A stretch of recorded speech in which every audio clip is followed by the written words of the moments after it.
Hola, ¿cómo se leían los textos sagrados en la antigüedad? Uno podría pensar que, bueno, igual que hoy, ¿no? Buscando el significado literal de las palabras. Pero la realidad es muchísimo más fascinante y la verdad completamente diferente. Hoy nos vamos a meter de lleno en ese mundo interpretativo para entender cómo funcionaba realmente. La pregunta parece súper sencilla, ¿no? Si la Biblia dice X, pues significa X. Punto. Es que así leemos hoy en día. Damos por sentado que un texto significa lo que dice, ¿cierto?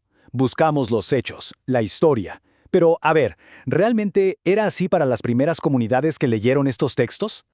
Mm, pues para ellos, la respuesta era casi siempre un rotundo no. El texto no era un simple registro del pasado, para nada. Era más bien como un código vivo, un rompecabezas divino que había que descifrar. El objetivo, encontrar verdades ocultas, mensajes mucho más profundos y sobre todo relevantes para su presente. Lo que se veía en la superficie era apenas el comienzo. Bueno, vamos a meternos de lleno en esto. La diferencia clave, de verdad, no es que fueran más o menos inteligentes. No. La diferencia está en el propósito. O sea, ¿para qué se leía el texto? Miren, la respuesta a esa pregunta lo cambia absolutamente todo. Y aquí se ve clarísimo, fíjense en el contraste. Un lector moderno se pregunta, a ver, ¿el arca de Noé existió de verdad? ¿Hay pruebas? En cambio, un lector antiguo se preguntaba otra cosa totalmente distinta. ¿Qué me enseña la historia del arca sobre cómo debo vivir mi vida hoy, aquí, en mi comunidad? Para ellos, el texto no era un documento muerto guardado en un archivo, era una guía viva, urgente. Pero, ojo, esto no era un caos donde cada quien interpretaba lo que se le antojaba. Para nada. Todo este enfoque se basaba en un conjunto de, digamos, suposiciones compartidas. Como 4 reglas no escritas que cualquier intérprete de la época daba por sentadas antes de siquiera abrir el rollo. Y estas 4 ideas son, literalmente, la clave para poder entrar en la mentalidad antigua. Piénsenlo así, eran como el sistema operativo, el software con el que se procesaba cada palabra, cada historia, cada versículo. A ver, regla número 1. El texto es críptico. O sea, el significado que está en la superficie casi nunca es el más importante. Siempre esconde algo más profundo. Por ejemplo, si el texto mencionaba Jerusalén, claro, podía ser la ciudad física, pero también podía ser un código para el alma humana, para la comunidad de creyentes o incluso para la ciudad celestial. Se daba por hecho que el verdadero mensaje estaba ahí, codificado, esperando a ser descubierto.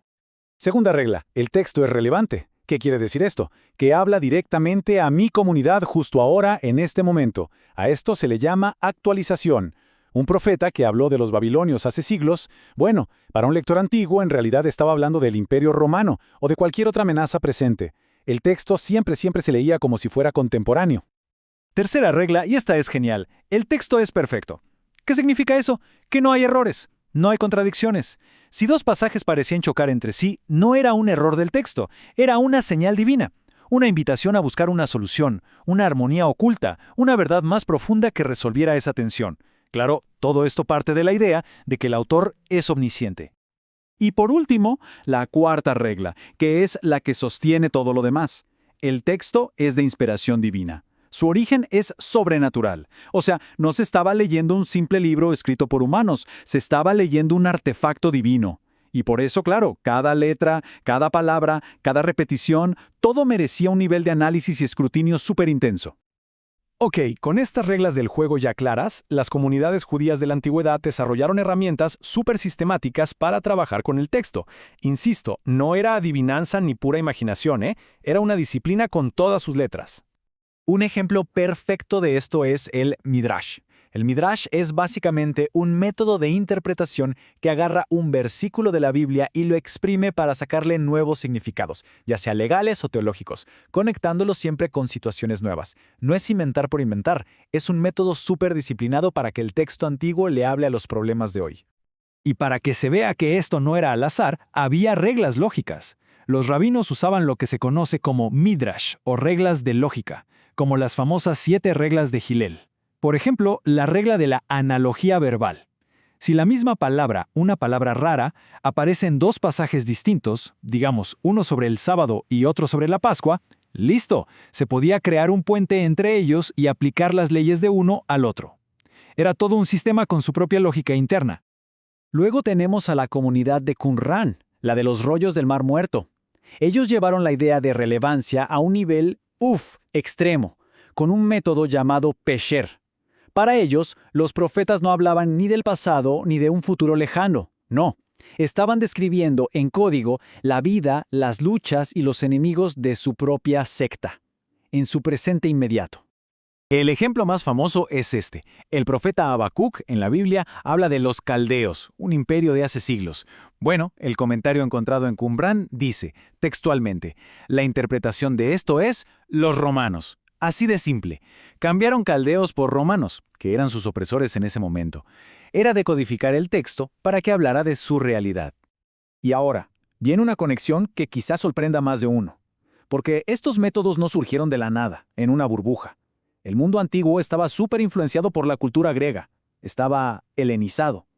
Y resulta que muchas herramientas de interpretación fueron, tomadas prestadas de los eruditos griegos y de cómo ellos estudiaban su propia Biblia, las obras de Homero. A ver, piénsenlo. Los eruditos griegos tenían un problema.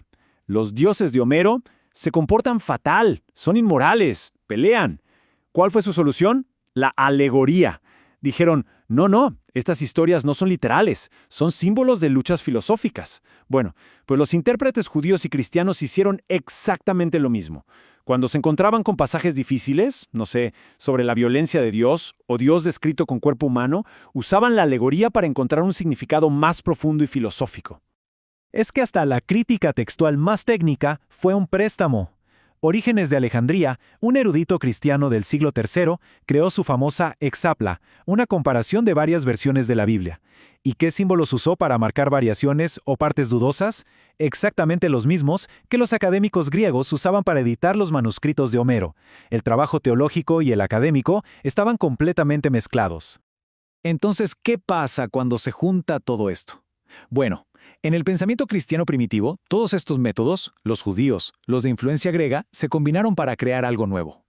La idea de que leer las Escrituras no era solo para sacar información, era un camino de transformación espiritual.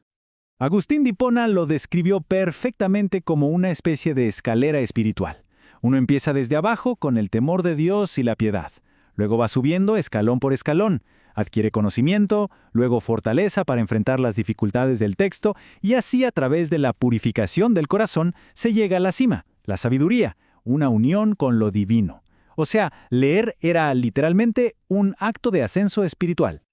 Ok, después de todo este recorrido por el mundo antiguo, la pregunta es, ¿y esto por qué es importante hoy?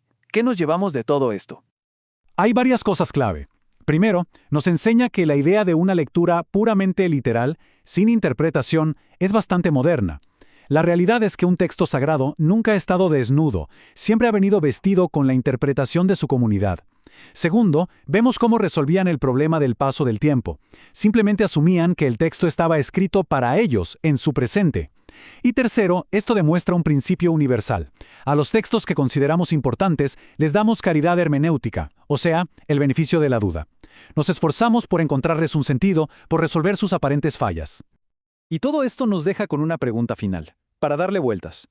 Cuando leemos cualquier cosa hoy, las noticias, un texto legal, hasta un mensaje de WhatsApp, ¿de verdad lo leemos de forma pura, desnuda? ¿O será que siempre traemos con nosotros nuestras propias suposiciones, nuestro contexto, nuestras necesidades para poder darle sentido? Quizás no somos tan diferentes de los antiguos después de todo.